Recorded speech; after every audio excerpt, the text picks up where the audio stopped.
لا يصدق. الجزائري حفيظ الدراجي يستفز المغاربة بعد قرار القجع بعدم المشاركة في الشان. دخل المعلق المثير للجدل حفيظ الدراجي على خط قرار الذي أصدرته يوم الخميس الجامعة الملكية المغربية لكرة القدم بخصوص مشاركة المغرب بشان الجزائر. وقال حفيظ الدراجي: رفض المغرب المشاركة في بطولة إفريقيا للمحليين بسبب إصراره على عبور الأجواء الجزائرية مباشرة من المغرب. قبل أن يضيف: الاتحاد الإفريقي طالب المغرب بالسفر إلى الجزائر عبر تونس، موريتانيا أو تونس، لكنه أصر على كسر الحظر المفروض على الطيران المغربي والإسرائيلي بقرار سيادي من طرف الجزائر.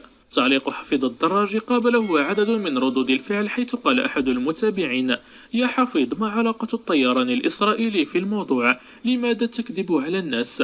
إن القرار المغربي بعدم المشاركة هو أيضا قرار سيادي.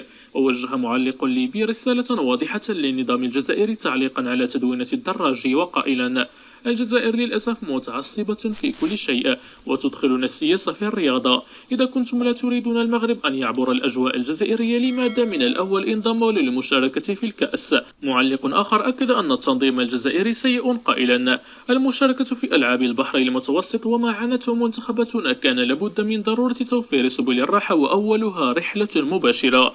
الجمهور الجزائري هاجم اللاعبين المغاربة بالسب والشتم، فكان لابد من توفير أجواء آمنة، وهو الأمر الذي يغيب حينما يلعب المغرب بالجزائر. وكانت الجامعة الملكية المغربية لكرة القدم قد أعلنت اليوم بشكل رسمي عن عدم مشاركة المنتخب في كأس أمم إفريقيا للاعبين المحليين المقررة في الجزائر.